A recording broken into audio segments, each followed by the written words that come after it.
Saya akan beralih ke Pak Darmawan Prasojo. Pak Darmo, bagaimana komitmen PLN sendiri dalam mendukung transisi energi di tanah air sejauh ini? Terima kasih Mbak Safrina, para pemirsa sekalian, para hadirin. Bumi memanas. Dan kalau kita lihat kenapa, ya 1 kilogram daging yang kita konsumsi ada emisi gas rumah kaca, 1 liter bensin, 1 liter solar, ada emisi gas rumah kaca, 1 kWh listrik ada emisi gas rumah kaca, 1 kilogram nasi pun ada emisi gas rumah kaca, metan.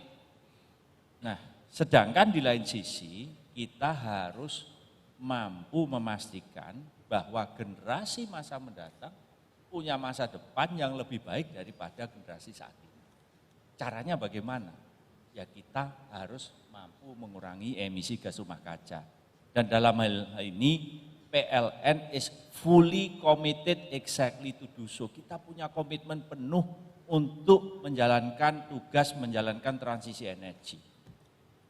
Nah, kita menjalankan ini bukan hanya karena perjanjian internasional, bukan hanya karena kebijakan dalam bidang environment. Tapi why are we doing this? We doing this because we do really care. Jadi kita betul-betul peduli. Tepuk tangan dulu mungkin. Jadi doing this not only just because of the tujuannya, tapi juga really care about this ya, especially for the future generations, Bapak. We do really care. Nah, pasti pertanyaan selanjutnya adalah how we going to be able to walk the talk. Nih, implementasinya seperti apa? Nah, tentu saja kita harus berpikir secara komprehensif end to end.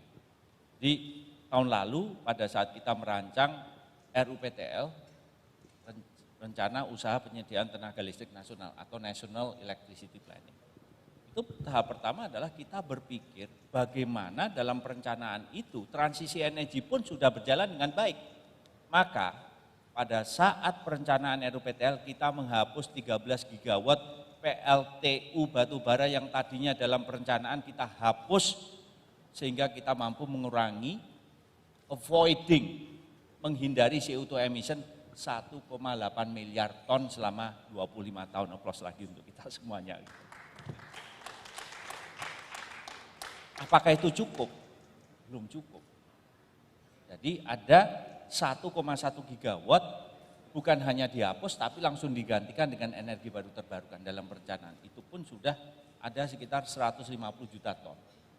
Kemudian ada 800 megawatt kita hapus dan digantikan dengan gas. Tadi Bu Sinta juga sudah melontarkan ini adalah mengurangi emisi separuhnya.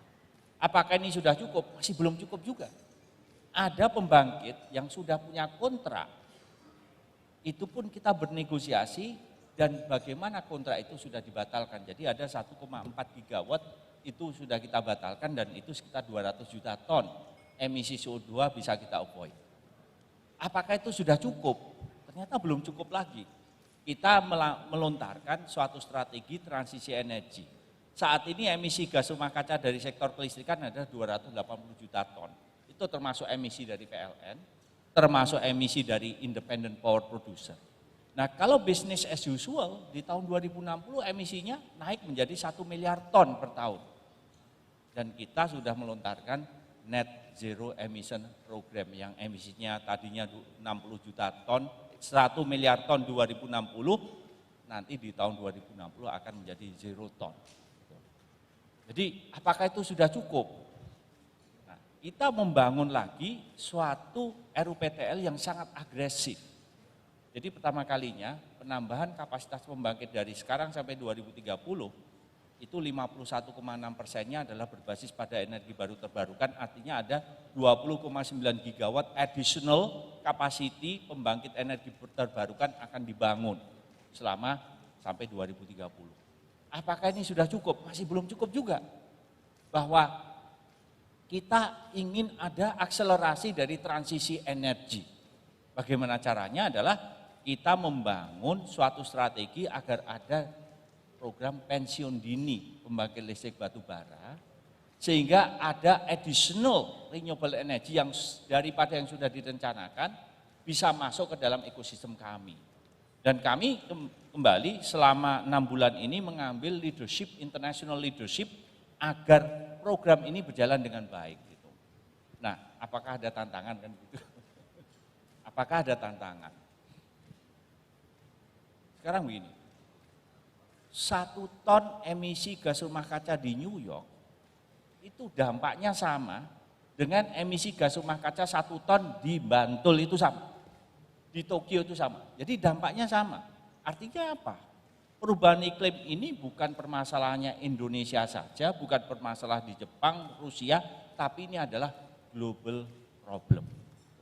Nah, untuk itu tidak mungkin kita menghadapi ini dalam suasana kesendirian. Ini sebagai catatan aja. Emisi gas rumah kaca per kapita di Amerika Serikat itu 15 ton per kapita per tahun. Emisi gas rumah kaca di Eropa itu adalah sekitar 11 sampai 12 ton per kapita per tahun. Emisi gas rumah kaca di Australia itu adalah 19 ton per kapita per tahun. Pertanyaannya, emisi gas rumah kaca per kapita per tahun di Indonesia berapa? Jawabannya adalah 3 ton per kapita per tahun. Jadi kita itu sebagai korban. Nah, tetapi apakah ini menyurutkan kita bahwa ini bukan lagi tugasnya Indonesia? Oh bukan, karena ini adalah haruslah menjadi global effort.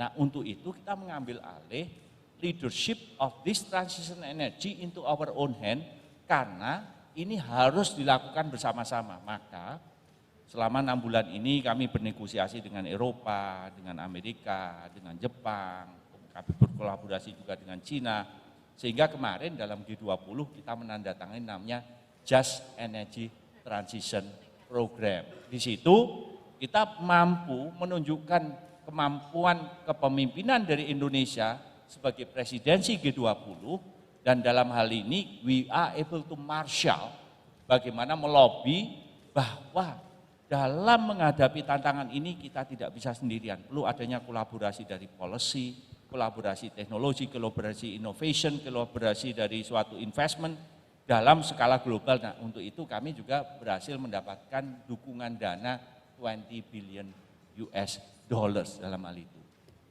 Nah, tentu saja kita harus mengakui di masa lalu kalau kita berbicara energi murah itu kotor. Contohnya apa?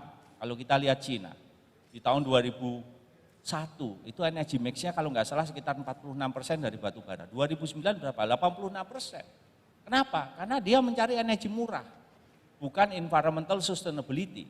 Tapi di saat bersamaan, dengan adanya akses terhadap energi murah ini, mereka membangun suatu inovasi competitive advantage, yaitu mendominasi renewable energy product di masa depan. Kita berbicara solar panel, ya Cina.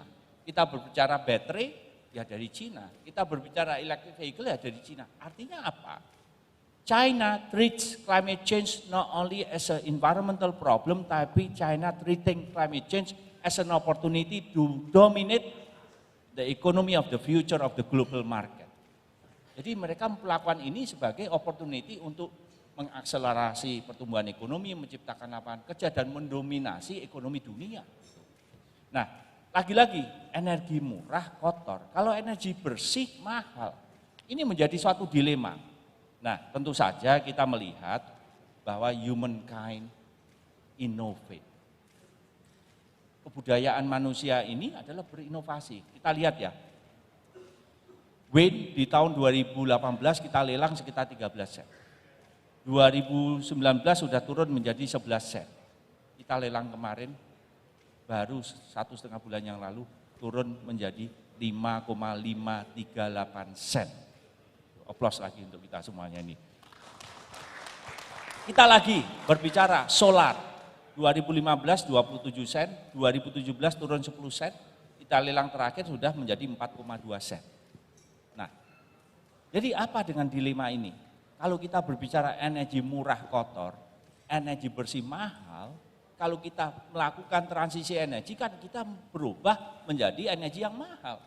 Ini akan membebani APBN, ada subsidi, ada kompensasi, dan begitu kita berbicara membebani APBN, kita berbicara satu ruang dengan bagaimana mengatasi stunting, bagaimana program untuk pendidikan bagi keluarga miskin, bagaimana pengentasan kemiskinan dan lain-lain.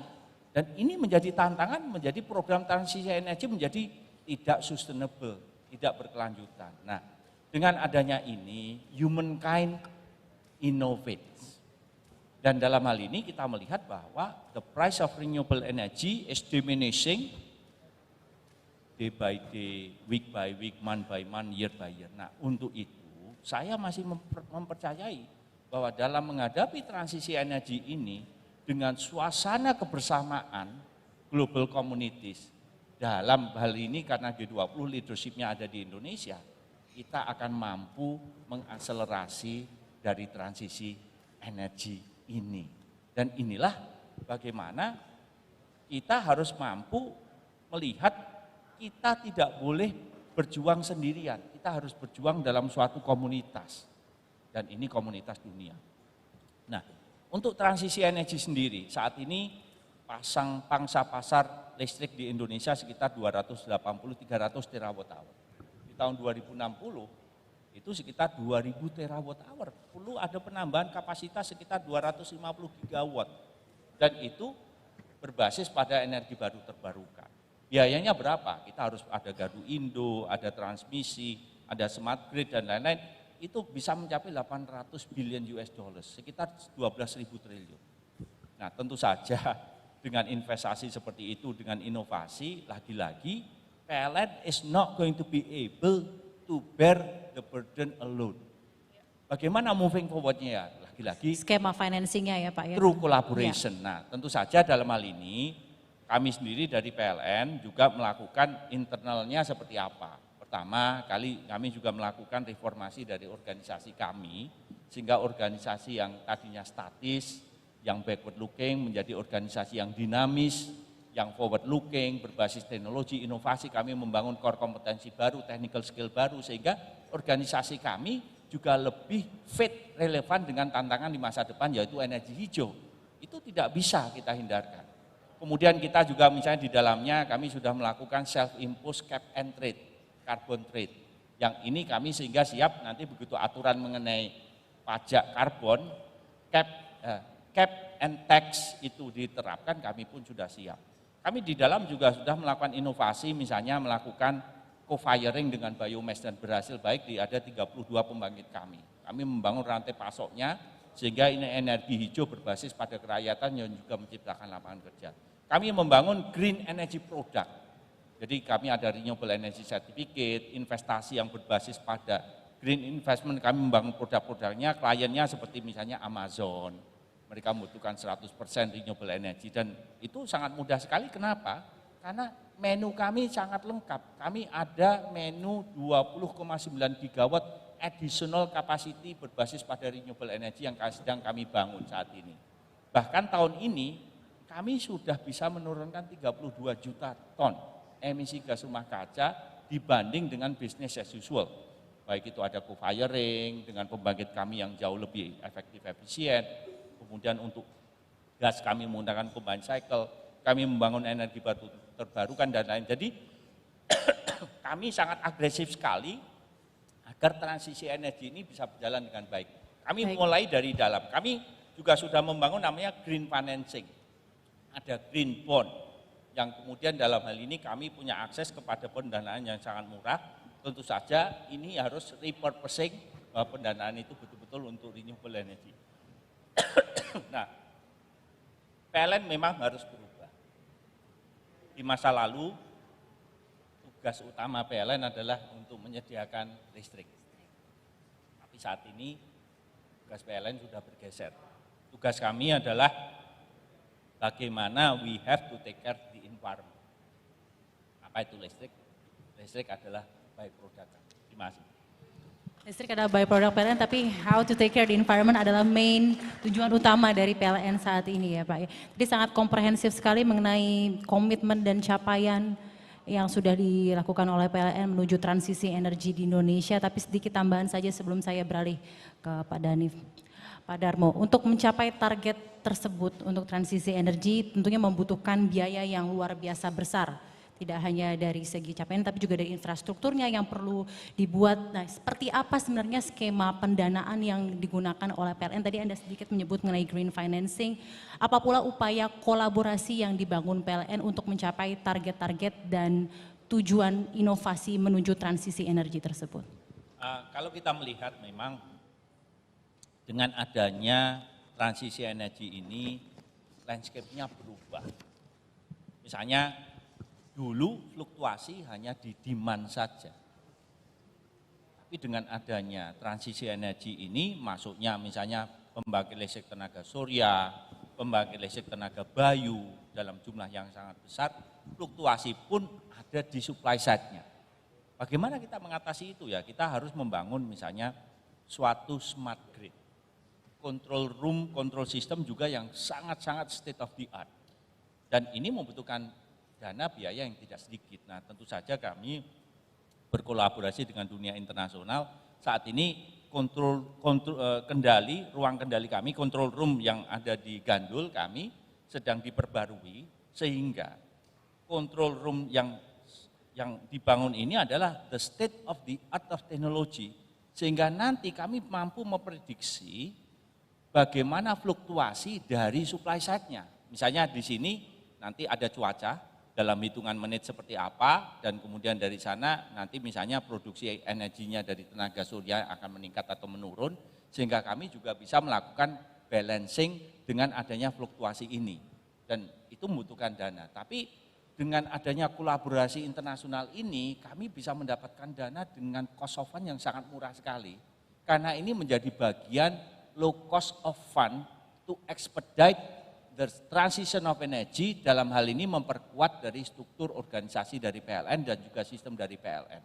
Nah, kami juga misalnya ada green bond. Nah, green bond ini berbeda dengan global bond seperti biasa. Jadi begitu ada green bond, itu ada verifikasi, ada validasinya. Begitu dana kami terima, kami harus betul-betul mampu membangun suatu sistem monitoring yang automated, sehingga setiap tetes dolar sen dari green bond itu betul-betul untuk financing dari program-program renewable energy kami, sebagai contoh itu. Kemudian juga untuk Just Energy Transition Program ada 20 billion US dollars dana yang sudah available, dan tentu saja how we going to walk the talk, kami membangun namanya Comprehensive Investment Plan. Jadi program-program kami renewable energy kemudian kami match-make-kan. Memang dalam hal ini pemerintah Indonesia, kami mengucapkan terima kasih kepada Kementerian ESDM, Kementerian Keuangan, Kementerian Kemenko Marinvest, Kemenko Perekonomian, kemudian juga dari di Istana dari Bapak Presiden sendiri yang memberi arahan langsung, sehingga dalam hal ini ada country platform. Jadi kami punya program-program yang sudah terbangun dalam program kami, kemudian di sini ada juga financing, kemudian matchmaking antara negara donor dengan kami. Nah, dengan adanya suasana kebersamaan seperti ini, saya sampai sendiri traveling ke United States ada 3-4 kali, ke Eropa ada berapa kali, pertemuan di Bali. Jadi pertemuan ini berulang dengan catatan, mereka itu sangat terkejut sekali dengan bagaimana strictly honorable intention dari Indonesian team. Yang ini lengkap, ini bukan hanya PLN tapi juga dengan pemerintah. Mereka melihat bahwa ada genuine intention dari Indonesia agar transisi energi ini bisa berjalan dengan baik. Dan lagi-lagi mereka mempertanyakan, motifnya apa? Jawabannya simple, we do really care. Terima kasih Mbak. Terima kasih banyak Pak Darmawan.